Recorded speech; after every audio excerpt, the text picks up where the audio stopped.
যেখানে অধিকাংশ মানুষ আন্তর্জাতিক ক্যারিয়ারের সাফল্যে আত্মতুষ্ট হন, সেখানে আশিক চৌধুরী এক ব্যতিক্রমী নাম।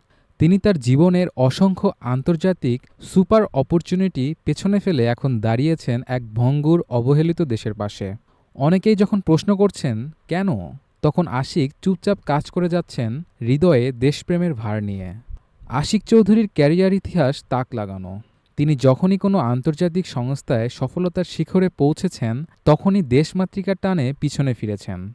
২০০৭ সালে ক্যারিয়ারের শুরুতে ছিলেন ব্রিটিশ আমেরিকান টোবাকোর টেরিটরি অফিসার। একই বছর শেষে তিনি যোগ দেন স্ট্যান্ডার্ড চার্টার্ড ব্যাংকের ফাইন্যান্সিয়াল প্ল্যানিং ডিভিশনের ম্যানেজার হিসেবে। তারপর ২০১২ সালে যুক্ত হন আমেরিকান এয়ারলাইন্সে ফাইন্যান্সিয়াল অ্যানালিস্ট হিসেবে।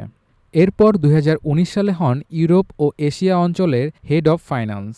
দেশে ফিরে তিনি কাজ করেন গ্রামীণ টেলিকম ট্রাস্টের উপদেষ্টা হিসেবে। সর্বশেষ ২০২৪ সালে হংকং ব্যাংকের ইনফ্রাস্ট্রাকচার ফাইন্যান্স ইনভেস্টমেন্ট ডিপার্টমেন্টের অ্যাসোসিয়েট ডিরেক্টরের মতো মর্যাদাপূর্ণ পদেও কাজ করেন। এসব পদের প্রতিটি ছিল উচ্চ বেতন, বিলাসবহুল জীবন এবং আন্তর্জাতিক পরিচয়ের নিশ্চয়তা।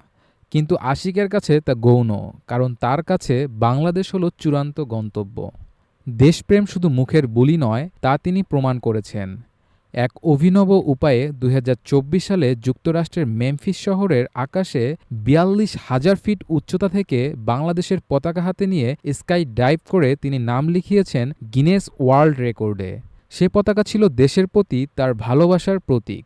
দেশ যখন দুর্নীতি, হতাশা আর নেতৃত্বহীনতায় নুয়ে পড়েছে, তখন আশিকের মতো একজন মানুষ সামনে এসে দাঁড়ানো যেন এক নতুন ভোরের ইঙ্গিত। অনেকেই কটাক্ষ করেন, এমন আত্মত্যাগকে বোকামি মনে করেন। কেউ বলেন, এত সুযোগ পেয়েও দেশ বাঁচাতে এসেছেন, মাথায় কি গোবর? কিন্তু বাস্তবতা হলো আশিক প্রমাণ করছেন দেশপ্রেম এখনও অস্ত যায়নি। অনেকের মধ্যেই প্রশ্ন উঠছে, আশিক কি সেই মানুষ যিনি হারিয়ে যাওয়া আস্থা ফিরিয়ে আনতে পারবেন? তিনি রাজনীতিবিদ নন, কর্পোরেট সেলিব্রিটি নন, কিন্তু তৃণমূল থেকে আন্তর্জাতিক পরিসর সবখানে তার অবদান স্পষ্ট। তিনি প্রমাণ করেছেন সত্যিকারের ভালোবাসা শুধু নিজের জন্য নয়, নিজের দেশ ও জনগণের জন্যও উৎসর্গ করা যায়। আশিক চৌধুরীর এই আত্মত্যাগ, তার বিনম্রতা এবং ভবিষ্যতের জন্য গড়া স্বপ্ন, সেসবই আজ বাংলাদেশের প্রতিটি তরুণকে ভাবিয়ে তুলছে। তিনি যেন বলে যাচ্ছেন, স্বপ্ন শুধু বিদেশে নয়, স্বপ্ন গড়া যায় নিজের মাটিতেও।